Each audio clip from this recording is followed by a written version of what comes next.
इस वीडियो में हम क्लास 12 एनसीईआरटी चैप्टर 1 का क्वेश्चन नंबर 1.2 करेंगे एनसीईआरटी की एक्सरसाइज का। ये क्वेश्चन बोल रहा है the electrostatic force on a small sphere of charge 0.4 microcoulomb due to another small sphere of charge minus 0.8 microcoulomb in air is 0.2 newton.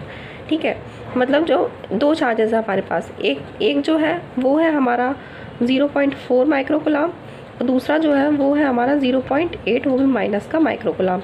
ठीक है, ये दोनों एक दूसरे के ऊपर फोर्स लगाते हैं और वो फोर्स किसने बताई थी हमारे वही हमारे जो इलेक्ट्रोस्टैटिक लॉ थी उसके अकॉर्डिंग ये जो फोर्स होती है वो इक्वल होती है 1/4 pi epsilon not Q1 Q2 by R square. और यहाँ Q1 Q2 है, ये विद साइन नहीं रखे जाते हैं, इनका मैग्नीट्यूड लिया जाता है। दैट मीन्स अगर आपको नेगेटिव माइनस 0.8 भी दिया गया है तो यहाँ प्लस का 0.8 ही लिखेंगे हम। ठीक है, और इसको SI यूनिट में रखेंगे हम।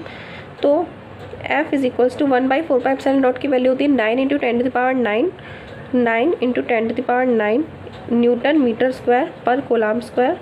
ठीक है, इंटू Q1 कितना है हमारा 0.4। और ये बोल क्या रहा है कि जो इलेक्ट्रोस्टैटिक फोर्स है छोटे वाले स्फीयर पर जिसका चार्ज 0.4 माइक्रोकूलम है उस पर कितनी फोर्स लग रही है इसकी वजह से। पहली बात तो ये दोनों नेगेटिव है तो फोर्स कैसी होगी, ऐसी। ठीक है, क्योंकि अट्रैक्टिव होगी, क्योंकि दोनों का एक पॉजिटिव है और एक नेगेटिव है। तो छोटे वाले चार्ज पर जो फोर्स लग रही है, मतलब इस वाले चार्ज पर जो फोर्स लग रही है वो दी गई है 0.2 न्यूटन।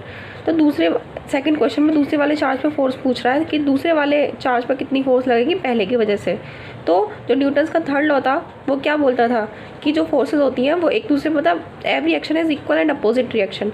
अगर ये इस पर 0.2 न्यूटन लगा रहा है तो ये भी इस पर 0.2 न्यूटन ही लगाएगा। ठीक है, तो इस वाले का आंसर तो 0.2 न्यूटन हो जाएगा। और फर्स्ट वाला हमारा ये है जो फोर्स की, ये हमारा ये हो गया, इसकी वैल्यू Q1 हो गया 0.4 और microcoulomb 1 microcoulomb is equals to 10⁻⁻6 coulomb होता है। ठीक है, तो हम इसका मल्टीप्लाई कर देंगे तो 0.4 × 10⁻⁻6 इंटू सेकेंड वाला चार्ज कितना है 0.8, और माइनस साइन नहीं लगाना है क्योंकि मैग्नीट्यूड लेते हैं। तो ये हो गया 0.8 × 10⁻⁻6 अपॉन नीचे क्या बचा R स्क्वायर। R स्क्वायर ही तो निकालना है, डिस्टेंस बिटवीन, क्योंकि इन दोनों के बीच की डिस्टेंस हमें R होती है। तो यही इन दोनों के स्फीयर्स के बीच की R स्क्वायर निकालनी है। फोर्स की वैल्यू क्या दी गई है 0.2 न्यूटन। ठीक है, तो ये आ गया 0.2, ये फोर्स के इक्वल मैंने यहाँ रख दिया। इसको जब हम सॉल्व करेंगे R स्क्वायर उधर जाएगा और ये 0.2 उधर आ जाएगा। 9 × 10⁹ into 0.4 into 10⁻⁻6 into 0.8 into 10⁻⁻6 upon 0.2। ठीक है, इसको जब आप पूरा सॉल्व करेंगे तो ये जो है ये आएगा 144 इंटू 10⁻⁻4। तो ये स्क्वायर है, यहाँ जाके रूट में बदल जाएगा तो ये R हो जाएगा अंडर रूट 144 इंटू 10⁻⁻4। आप इसे सॉल्व करके देख लीजिएगा खुद ही। तो ये हो जाएगा 144 का अंडर रूट क्या होता है 12। ठीक है, और 10⁻⁻4 अगर कोई पावर है तो जो रूट के बाहर आती है तो पावर हाफ हो जाती है। तो 12 इंटू 10⁻⁻2 12 इंटू 10⁻⁻2 मीटर, क्योंकि ये सब ऐसा ही यूनिट में रखा था हमने, क्योंकि यहाँ फोर्स भी न्यूटन में थी तो ये भी मीटर में आया होगा। तो इसको हम क्या लिख सकते हैं, ये हमारा सेंटीमीटर में है। ये जो आया हमारा ये सेंटीमीटर में, ये मीटर में आएगा।